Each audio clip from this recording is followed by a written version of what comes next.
Why do some people seem to walk through life as ghosts, sabotaging their own fortune, prisoners of impulses they don't even recognize? Why do they repeat the same patterns, bleed the same wounds, and call the wreckage of their own making fate? The answer is not a lack of intelligence. The world is full of brilliant ruins. The answer lies in a failure of awareness, a slavery to the unexamined. A modern psychologist, Carl Jung, famously said, "Until you make the unconscious conscious, it will direct your life, and you will call it fate." 2,000 years earlier, the Stoic philosophers of Greece and Rome identified this exact human tragedy. They saw that most of us are not stupid, but we are asleep. We are sleepwalking through our lives, reacting to events like puppets on a string, pulled by our appetites, our fears, and the opinions of the crowd. The Stoics didn't just diagnose this problem, they engineered the cure. They offered a key to unlock the chains of fate. By the end of our time together, you will understand what that key is, how it works, and how to use it to stop calling your own unexamined habits destiny. This is a philosophical exploration of principles for self-mastery, a mirror for self-reflection. It is not medical, financial, or psychological advice. It is a framework for building an inner life that is yours and yours alone. The world tempts us to create lists of signs to judge other people. We love to categorize the fool, the narcissist, the toxic person. It makes us feel superior. It makes us feel safe. But this is a trap. The Stoic path is not about judging others. It is about governing the self. The only utility in observing a sign in another person is to use it as a mirror, to ask the hard question, do I see any part of that in myself? The great Stoic teacher Epictetus was blunt. You cannot begin to learn what you think you already know. So, the first and greatest sign of a life lived in ignorance is the illusion of certainty. This is the man or woman who believes they have nothing left to learn. Their cup is full. They mistake their opinions for facts, their confidence for wisdom. They speak often, but they never listen. To listen is to admit the possibility that you are wrong. To the man trapped in this illusion, being wrong is a form of death. He mistakes memorized information for true understanding and sees any disagreement as a personal attack, not an opportunity for clarification. His mind is not a tool for exploring reality. It is a fortress designed to protect his own ego. He mocks new ideas, resists feedback, and surrounds himself with people who echo his own worldview. The Stoics warned that this isn't just arrogance, it's the primary barrier to all virtue. If you believe you are already wise, you will never seek wisdom. If you believe you are already good, you will never seek goodness. The tragic irony is that the person who believes they know everything is the one who understands the least. They are trapped in a feedback loop of their own biases, making the same poor decisions over and over, all while building a sophisticated narrative for why it's never their fault. This brings us to the very core of Stoic practice, the foundation upon which the entire edifice of a meaningful life is built. The untrained mind is an eternal victim. It is never at fault. No matter what happens, there is always someone or something else to blame. Relationships fail because the other person was flawed. A career stalls because the boss is unfair. Finances suffer because the system is rigged. This isn't just denial, it's a profound avoidance of the self. For the man trapped in this pattern, taking responsibility would mean acknowledging his own role in his own suffering, a truth too terrifying for his fragile ego. But here is the mechanism of this self-destruction, the philosophical engine of misery. The Stoics taught that the universe is governed by a simple, brutal, and liberating truth, often called the dichotomy of control. Some things are within our power, and some are not. Within our power are our judgments, our choices, our impulses to act, and our inner character. This is our true self, our prohairesis, or our power of will. Outside our power are, almost everything else. Our health, our wealth, our reputation, the weather, the economy, and most importantly, the actions and opinions of other people.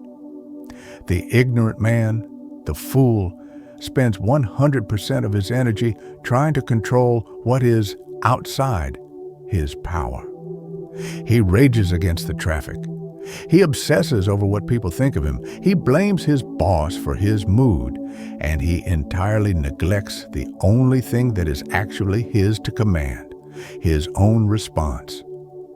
The moment you blame another person, you surrender your power. You make yourself a slave to their actions. You define yourself as a victim. A wise person, a person in training, understands this. When they face a setback, they perform what the Stoics called a dissection. They ask, what part of this is in my control and what part is not?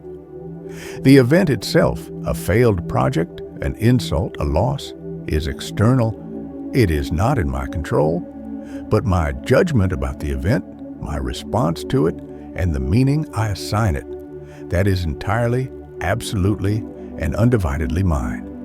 The ignorant man deflects, resists, and therefore stays stuck. The wise man adapts, learns, and grows. Consider a man we'll call Mark. Mark is a partner at a consulting firm, known for his sharp intellect and his even sharper tongue. He's a man who knows everything.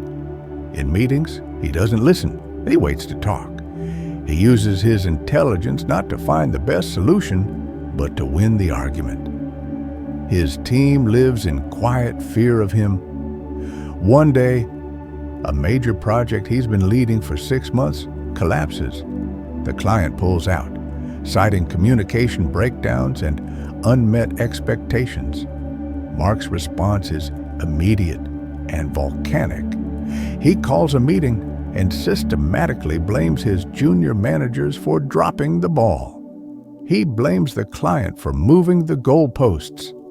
He blames the market for being irrational. In his mind, he is the only competent man in a sea of fools. What Mark doesn't see is the trail of his own wreckage. He doesn't see that his team was too intimidated to bring him bad news early. He doesn't see that he dismissed the client's early concerns as trivial.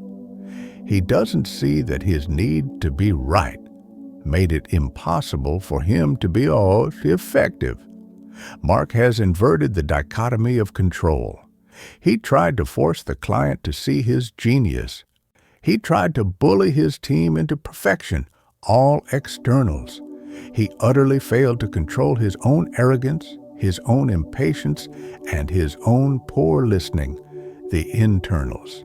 He is a brilliant man, but he is a fool, and because he will not learn from this mistake, he is doomed to repeat it. He will call this fate, perhaps muttering about the Peter Principle or office politics, never realizing he is the politics. He is the problem. This inability to learn is the direct consequence of the first two signs. If you think you know everything and you believe nothing is ever your fault, learning is impossible. Mistakes are not the enemy. They are the curriculum. Life is a teacher, and it repeats the lesson until it is learned. The fool ignores the lesson. He enters the same toxic relationships with different faces. He makes the same bad financial decisions with different numbers. He falls into the same emotional traps, all while complaining that life is unfair. He is caught in a repetition compulsion, an unconscious drive to relive his old wounds because they are familiar. He never pauses to ask the most important question anyone can ask. Why does this keep happening to me? Or more accurately, how am I participating in this pattern? This failure to learn is rooted in a failure to listen.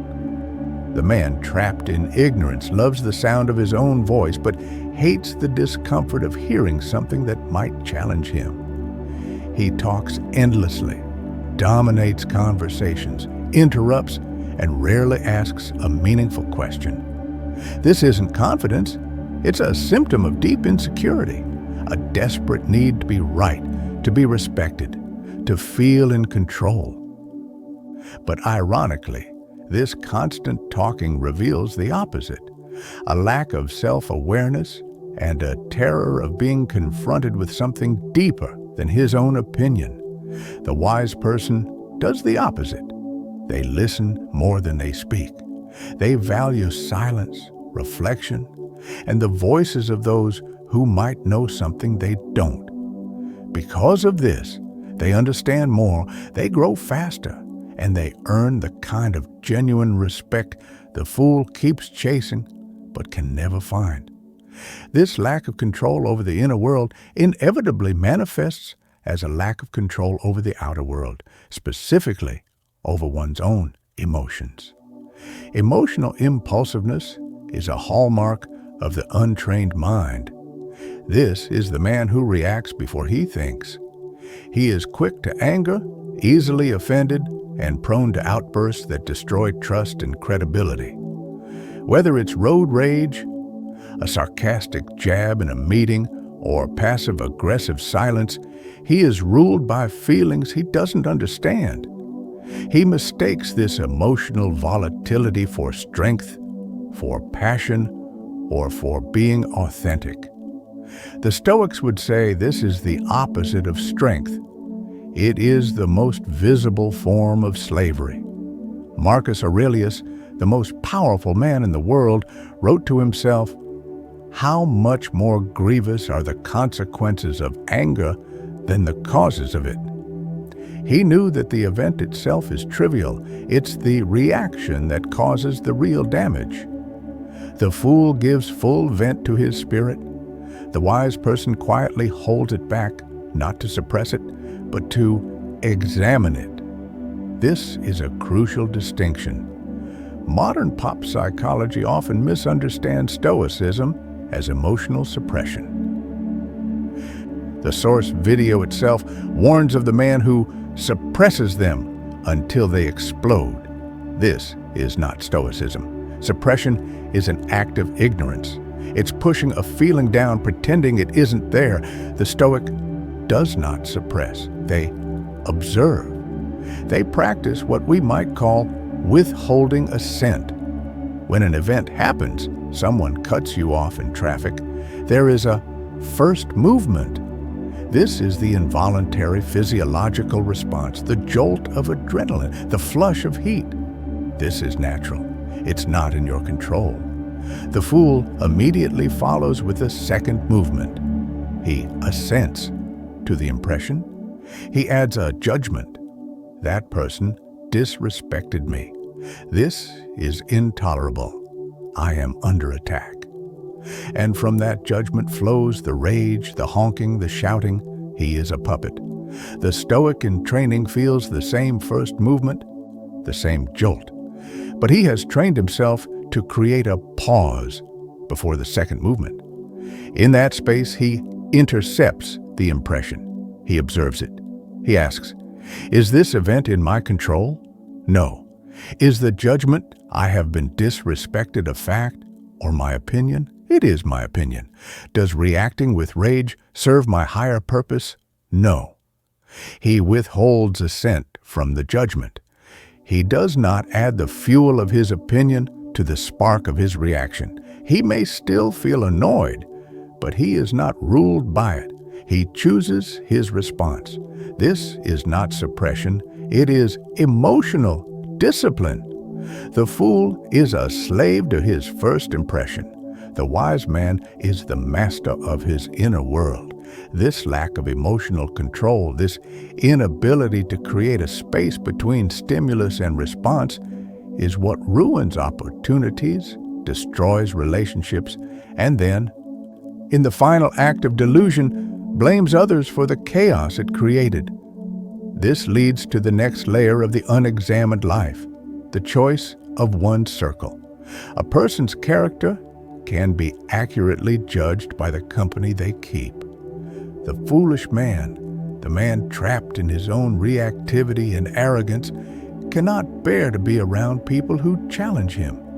He surrounds himself with enablers, with flatterers, with people who are equally lost. He chooses company that makes him feel safe, not company that makes him better. Why? Because smart, virtuous, or successful people make him uncomfortable. They are a mirror to his own inadequacies. Their discipline highlights his sloth. Their intellectual curiosity highlights his closed-mindedness. So, he avoids mentors. He mocks ambition. He prefers to be the smartest, most powerful person in a weak room, rather than the least informed in a strong one. The Stoics were clear on this. Seneca wrote, "Associate with those who will make a better man of you. Welcome those whom you are capable of improving."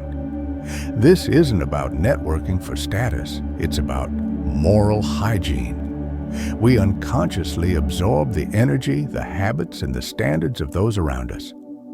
If your circle is defined by gossip, laziness, and negativity, it doesn't just influence you, it defines you. The wise person understands this. They actively seek out people who push them, who question them, who demand their best. The fool chooses comfort. The wise person chooses challenge. Let's look at another story, a story of a delayed awakening. We'll call him Alex. Alex is 23, smart, with a good degree, but he's adrift. He lives with roommates who share his worldview. Work is a scam, ambition is for suckers, and the goal is to maximize comfort and minimize effort. Their evenings are a predictable blur of streaming services, video games, takeaway food, and casual intoxicants. They are the enablers and fools the source material describes. Alex isn't happy, but he's comfortable. He's surrounded by people who confirm his choice to aim low. He's chasing pleasure, not purpose. One night, he runs into an old friend from university. This friend is energetic, focused, and talks excitedly about a difficult project she's building, a business she's starting. She talks about her failures, what she's learning. She is alive, and Alex, in comparison, feels like a ghost. He goes home, and for the first time, he sees his apartment not as a comfortable haven, but as a tomb. He sees his friends not as companions, but as fellow prisoners. This is his hard lesson. He realizes he has been sacrificing his potential for comfort. He has been giving in to what the source calls the lower self. The Stoics would say Alex was a slave to his appetites. He was pursuing hedon, pleasure, instead of eudaimonia, human flourishing, virtue, and purpose. The ignorant man is ruled by these appetites. He pursues the quick high, the easy gratification, ignoring the long-term cost. Whether it's food, sex, entertainment, or the endless, mindless scroll, he seeks distraction instead of development. He builds nothing. He only consumes, but pleasure is a trap. The man who cannot delay gratification will forever remain a slave to it. True strength, true freedom is built in restraint. A wise person sacrifices the easy now for the powerful later. The fool does the opposite and wakes up one day like Alex, drowning in regret. This addiction to comfort is a slow poison. The more a person gives in to fleeting pleasure, the more they lose their inner edge, their ability to focus, to endure, to lead themselves through difficult seasons. They become, as the source so aptly puts it, allergic to effort. Modern society is an engine designed to feed this weakness. With a single tap, you can escape boredom, loneliness, or discomfort. But the soul, as the Stoics knew, begins to atrophy when it is never challenged. It needs resistance to grow just as a muscle does. In that slow decay, the fool mistakes his stagnation for peace, when in reality, he is just drifting further and further from his own potential. So how does one escape? How does the transformation begin? It begins with the decision to see. It begins with the decision to take responsibility. It begins with the hard path. Let's imagine a third person, Sarah. Sarah was once like Mark, reactive and arrogant. Or perhaps she was like Alex, adrift and pleasure-seeking. But one day, the pain of her own patterns became greater than the comfort of staying the same. She hit her rock bottom, and at the bottom, she found a mirror. She began to practice the Stoic disciplines, perhaps without even knowing their name. She started by listening, the inverse of sign 6. She started reading books that challenged her. She found a mentor, a person who lived with the kind of integrity she craved, the inverse of sign 4. She began to journal. Every morning, like Marcus Aurelius, she would write down the challenges she expected to face. Today, I will meet arrogant, ungrateful, and jealous people. But she would add the Stoic caveat. But I cannot be harmed by them, for they cannot force me to do wrong. I will not let their ignorance infect my own character. This is the premeditatio malorum, the premeditation of evils. She was preparing her mind, building her inner fortress before the attack. She began to practice voluntary discomfort. Once a week, she would fast for a day or take a cold shower or sleep on the floor, not to punish herself, but to train herself, to teach her body and her mind that she was not a slave to its comforts. She was training her restraint, the inverse of sign 5.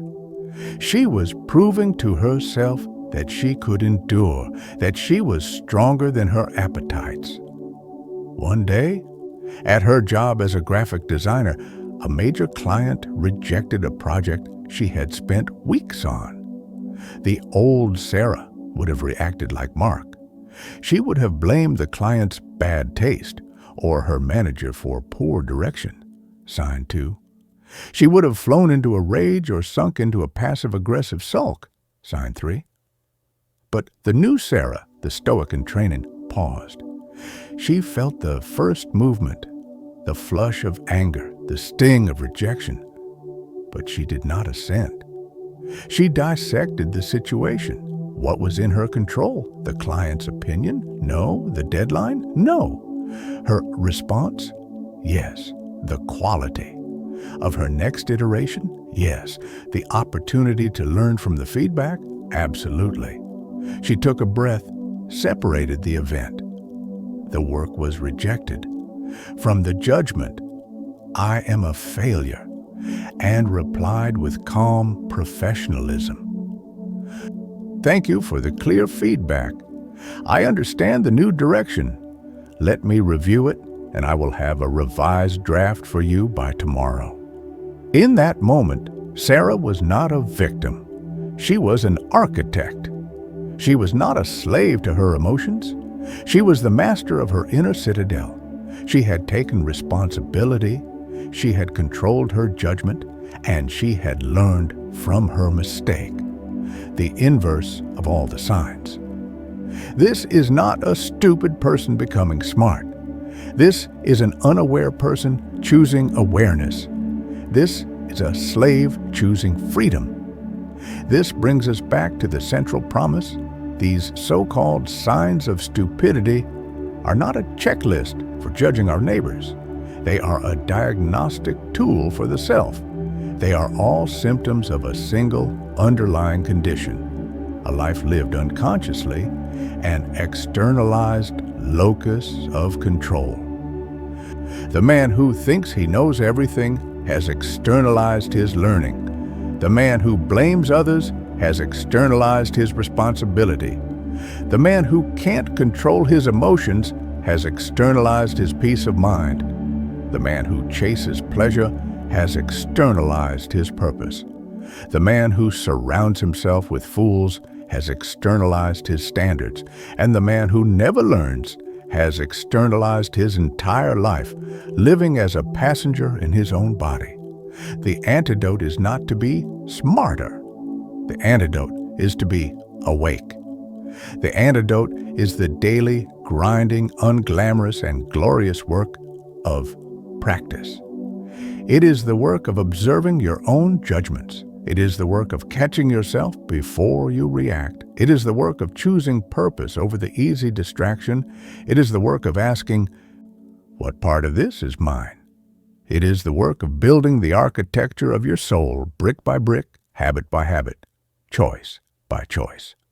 Now, we can close the loop.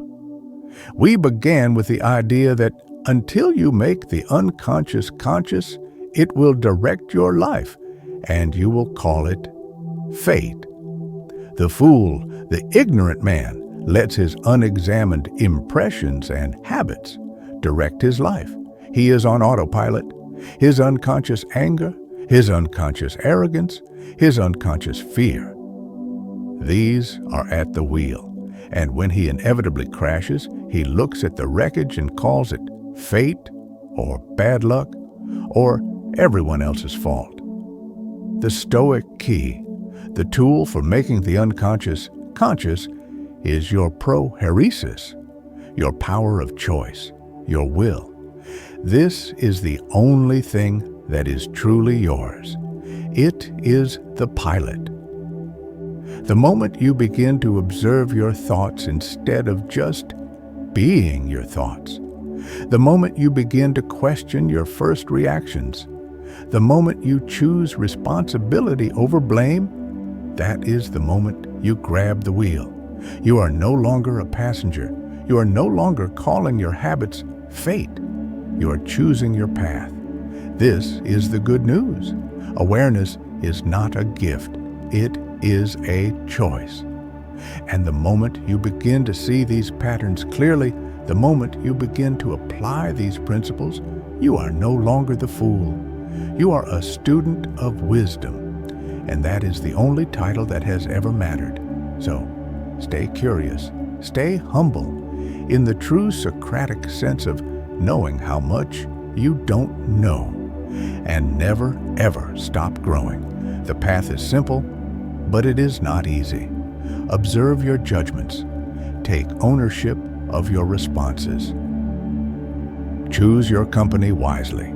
Choose purpose over pleasure. And above all, listen. See your mistakes not as a verdict on your character, but as tuition for your education. We have spoken today about the what and the why of this inner architecture. We have discussed how to build the fortress walls. But a fortress is useless if it is not tested. How do we train for the inevitable storms of life before they hit? How do we build resilience so that when the real loss, the real insult, the real failure arrives, we are not just standing, but standing strong? The ancients had a powerful tool for this. It's often called negative visualization, but it's something far deeper. It's a form of emotional preloading, a way to rehearse misfortune so that it loses its power to shock. That is the next chapter in building the inner citadel.